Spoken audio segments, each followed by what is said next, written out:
Evening. A bustling cafe inside the Seattle-Tacoma airport.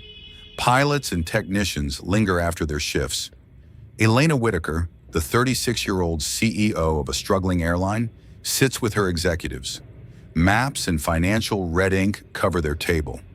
Their planes are sitting idle, bleeding millions every month. At the next table, a 41-year-old man in a work jacket sits with his 10-year-old son. He quietly draws a few lines on a paper napkin. His son asks, "Dad, what are you drawing?" He replies, "A way to keep planes moving." Elena hears him. She glances at that napkin. Unaware this sketch will soon save her company $100 million.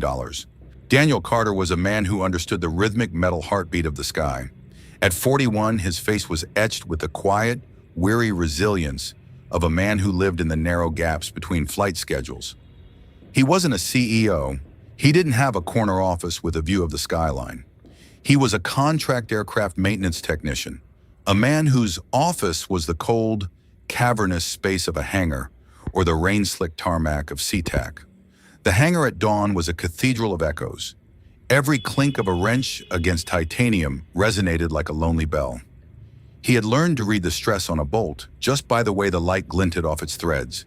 He was the person who crawled into engine cowlings and traced hydraulic leaks at 3 a.m., ensuring that the giant silver birds were ready to defy gravity once again. He was the invisible ghost of the aviation industry, a man whose signature on a maintenance log was the only thing that allowed 100 tons of steel to take flight. But Daniel's life hadn't always been measured in torque wrenches and oil pressure.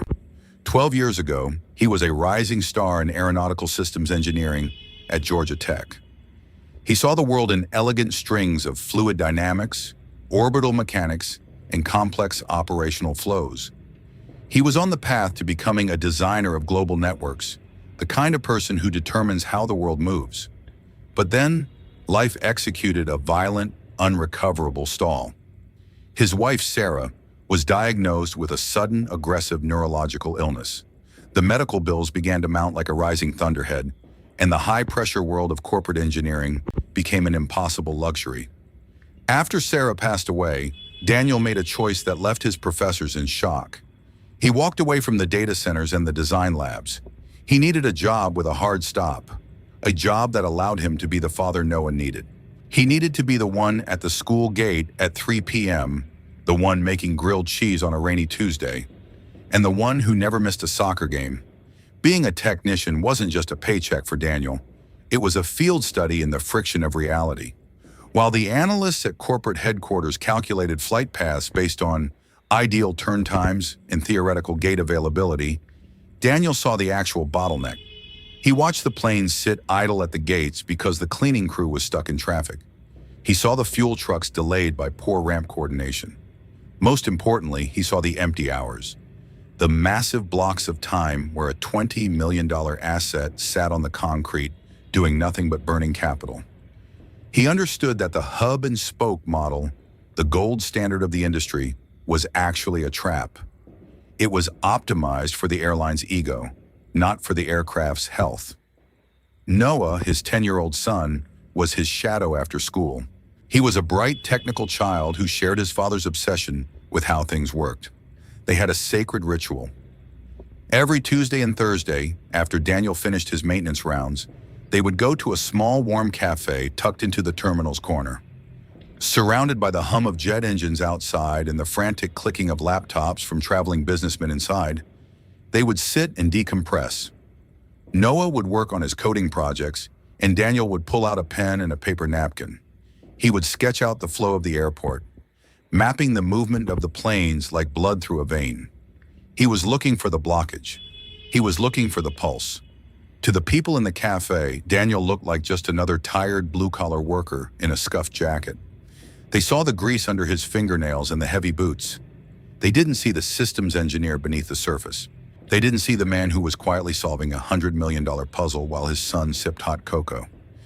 Daniel was content with his invisibility. It was his protection. But on this particular evening, the air in the cafe was thick with a different kind of pressure. At the table beside them, Elena Whitaker, the CEO of Skyflow Air, was staring at a route map that was currently bleeding her company dry. Daniel heard the word liquidation, and his engineering brain, the one he thought he had buried, suddenly fired to life. The conversation at the next table was sharp, frantic, and increasingly desperate. Elena Whitaker leaned back in her chair, her fingers rubbing her temples as if trying to physically push back the headache. As the CEO of Skyflow, she had been hailed as a visionary, but the operational drag was an anchor dragging her dream into the ocean. The hub-and-spoke logic is failing us on the regional routes, Elena said, her voice a low, frustrated vibration. The planes are sitting at the hubs for 90 minutes between legs. We're paying for gate space, we're paying for idle crews, and we're losing the connection window for the trans-Pacific flights. Every minute that engine isn't spinning, we're losing $1,200. Multiply that across the fleet, and we're looking at a $100 million hole in the annual budget. The consultants say we need to cut routes, but if we cut routes, we lose the market share. It's a death spiral.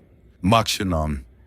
One of her operations directors, a man in a crisp suit who looked like he hadn't slept in a week, sighed.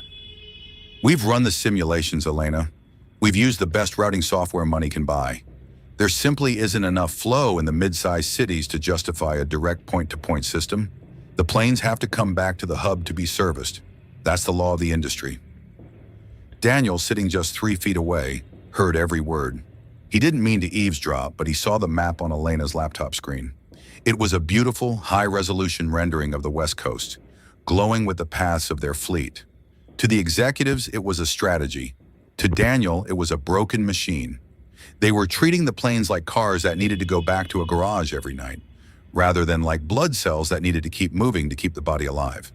With a few quick, confident strokes of his pen, Daniel began to redraw the logic of the West Coast corridor on a white paper napkin. The pen he used was cheap plastic, but in his hand, it became a surgical instrument. As he pressed against the thin paper, he felt the city's pulse through the tip. He wasn't just drawing lines, he was sketching the breadth of the sky.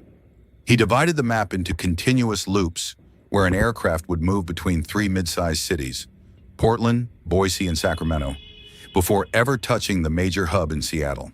Dad? Noah whispered, leaning over to see his work. Why are you fixing their airplanes? You're supposed to be helping me with this logic gate. Daniel Mimquoy smiled, a soft, tired expression. Just thinking, pal. It's a flow problem. Sometimes when you look at a big map for too long, you forget that the plane doesn't care where the headquarters is. It only cares about being in the air. Elena Whitaker caught the movement out of the corner of her eye. She was a woman who built a career on noticing the things others missed. She saw the man in the work jacket.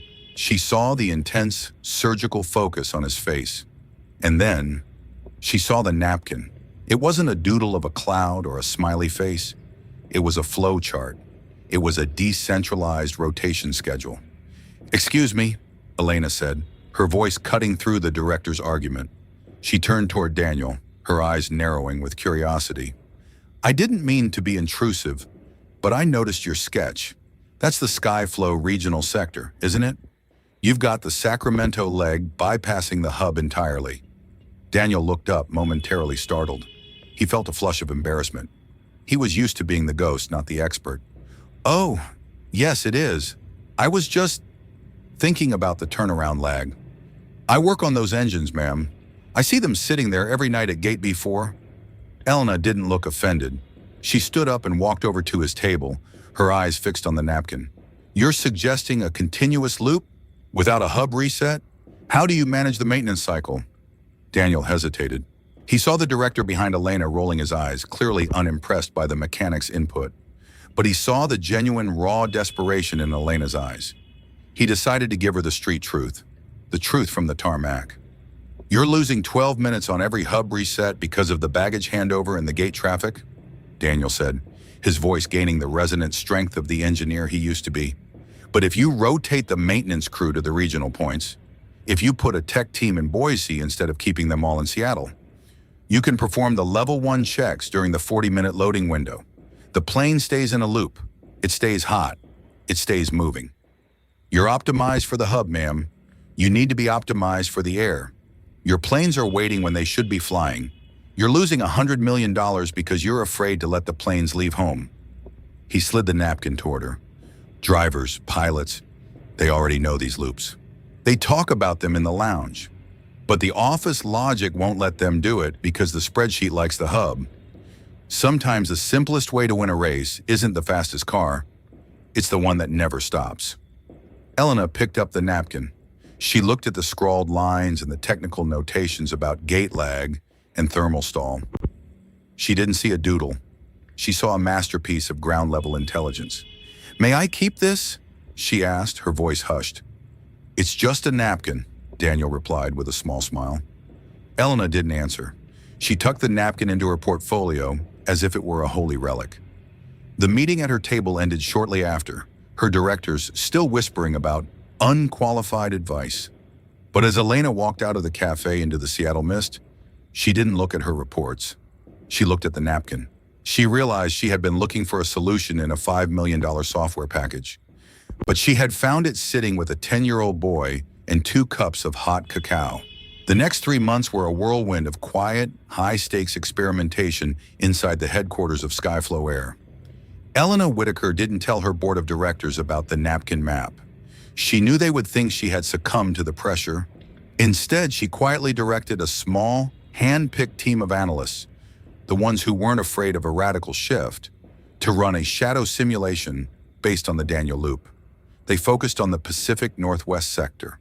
They moved a small maintenance team to Boise. They retimed the gate arrivals to create a continuous, rolling handoff. They instructed the pilots to follow the loop protocol instead of the hub reset. At first, the results were subtle. A few minutes saved here, 100 gallons of fuel saved there. But then, the data began to compound with terrifying speed. By the end of the first month, the aircraft utilization rate for the Northwest sector had climbed by 20%. The ground time, the metric that had been killing the company, had cratered. The planes weren't sitting in the rain in Seattle. They were in the air, earning revenue. Elena sat in her glass office, staring at the pilot program results. The napkin logic was outperforming her global routing software by a factor of 3. She realized that the software was designed by people who saw the sky as a grid, while Daniel Carter saw it as a living, breathing machine. He understood the friction of the airport. He understood the timing of the ramp. He understood that a flight isn't just a route. It's a window that either opens or closes. The real breakthrough came during a major winter storm that grounded the Seattle hub for 6 hours. Usually, this would have cost Skyflow $5 million in cancellations and hotel vouchers. But because the planes were already in their regional loops in Boise and Sacramento, away from the eye of the storm, they were able to keep 80% of their schedule active. The decentralized flow that Daniel had sketched on a piece of paper had just saved the company from a quarterly catastrophe.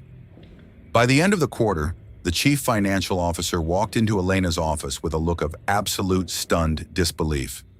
He didn't say a word. He just laid a single sheet of paper on her desk. "Elena, I don't know what you did with the regional oversight," the CFO said, his voice shaky, "but our operating costs have dropped by nearly $25 million in 90 days. If we scale this loop system to the entire national fleet, we're looking at a $100 million swing in the annual budget. We aren't just surviving anymore. We're the most efficient airline in the country.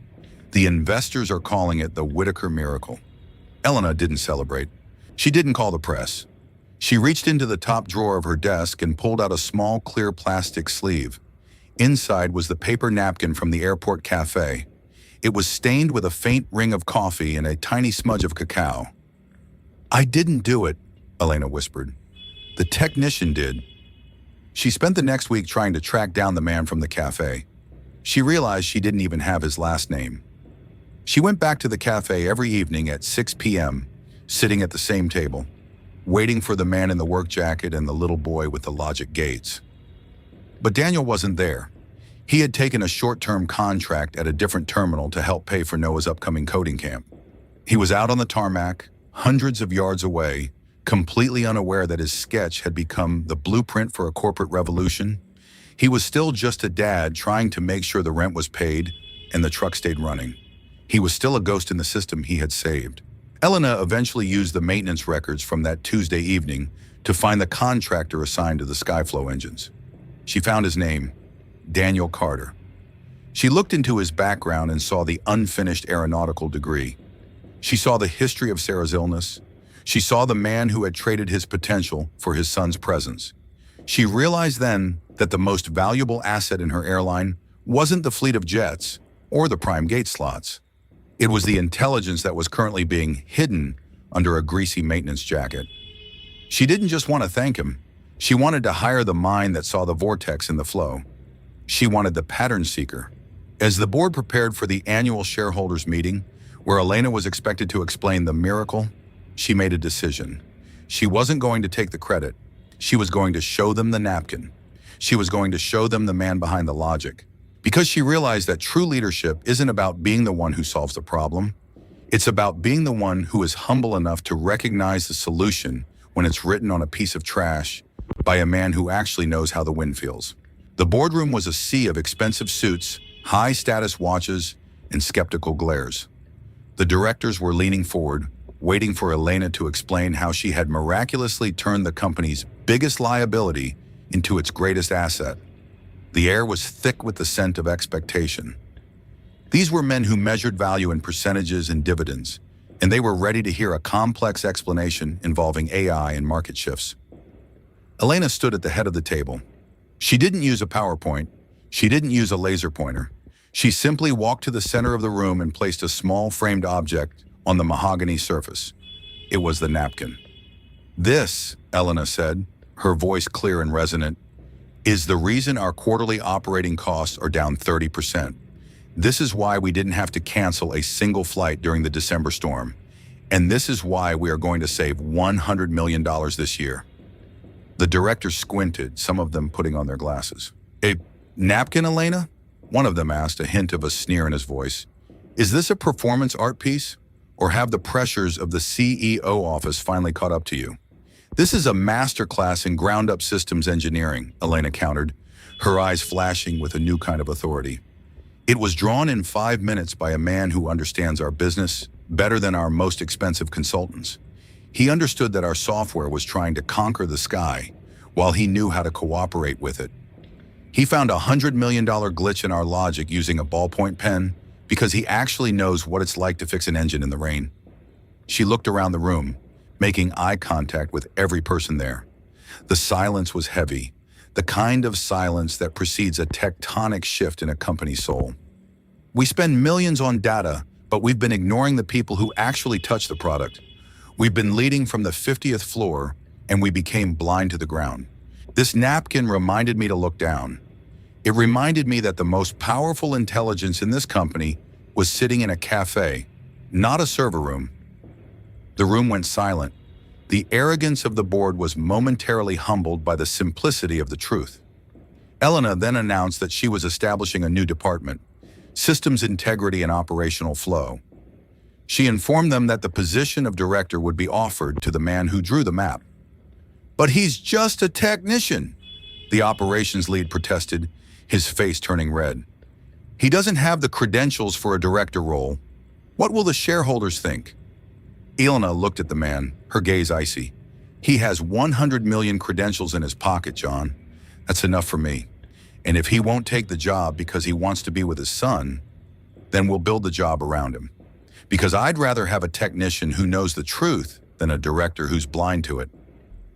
That afternoon, Elena drove to the address on Daniel's file. It was a modest apartment on a quiet street near the airport. She saw the old pickup truck in the driveway. She saw Daniel on the porch, helping Noah build a model of a Mars rover out of recycled parts. The pattern seeker was at work, even in his downtime. Daniel looked up as the luxury car pulled to the curb. He recognized Elena immediately, though he looked a bit wary. He stood up, wiping his hands on a rag. "Ms. Whitaker, is there a problem with the engine report on the G5? I checked the seals twice." Elena walked up the steps holding her portfolio. She didn't look like a CEO today. She looked like a student. "No, Daniel, there's no problem. In fact, there hasn't been a problem in 3 months." She opened the portfolio and showed him the quarterly report. She showed him the highlighted sections on the regional savings, and then she showed him the framed napkin. Daniel's eyes widened. He looked at the numbers, and then at the piece of paper he had almost thrown away that night. You You actually used it? We didn't just use it, Daniel. We built the future of Skyflow on it. You saved us $100 million. And I'm here to ask you to help us save 100 more. I'm here to offer you a seat at the table you helped to build. Noah looked at his father, then at the CEO. Dad, did you fix her whole airline on one napkin? Daniel laughed, a genuine warm sound that filled the afternoon air. He looked at his son and then back at Elena. He realized then that his aeronautical career wasn't over after all. It had just been waiting for a different kind of classroom.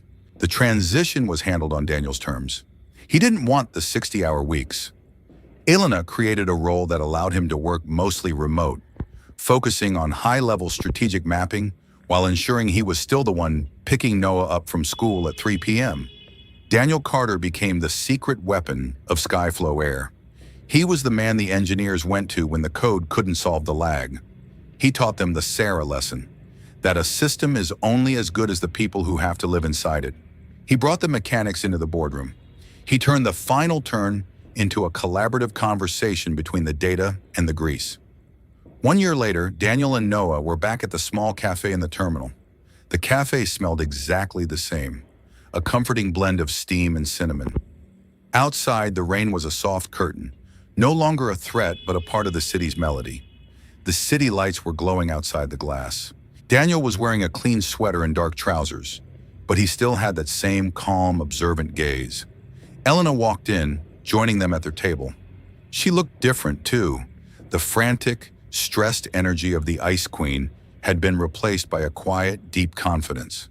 She sat down and ordered a coffee.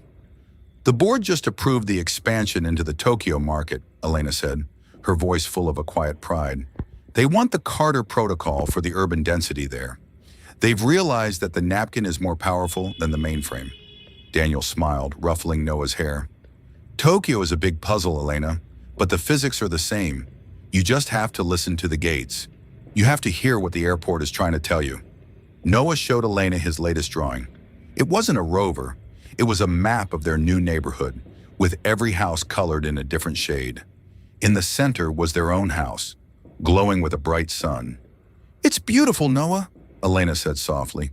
It's the most efficient way to get to the park, Noah explained with his father's logic. If you take the path through the blue houses, you don't have to wait for the red light. Everyone gets there faster, and no one gets angry. Elena laughed and looked at Daniel. She realized then that the most important thing Daniel had taught her wasn't about fuel costs or routing tables. He had taught her that success isn't a destination you reach by climbing. It's a feeling you find when you finally learn how to walk on the ground.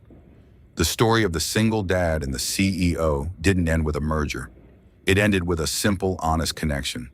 They had found the heartbeat of the sky, and in doing so, they had found their own. As they walked out of the cafe into the cool Seattle night, the city hummed around them. The planes were moving, the packages were arriving, and for the first time in years, the rhythm was perfect. Daniel Carter wasn't a nobody in a work jacket anymore. He was the architect of the future. But to the little boy holding his hand, he was still just the man who could draw magic on a napkin.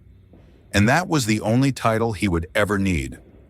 True innovation isn't found in a laboratory or a sterile office. It is found in the hands of the people who do the work every day. Never judge the value of an idea by the paper it is written on. Respect the expertise of the ground level, for they are the ones who truly understand how the world moves. If you believe that the best ideas often come from the most unexpected places, subscribe for more stories like this, and tell me in the comments, have you ever had a simple idea that changed something huge?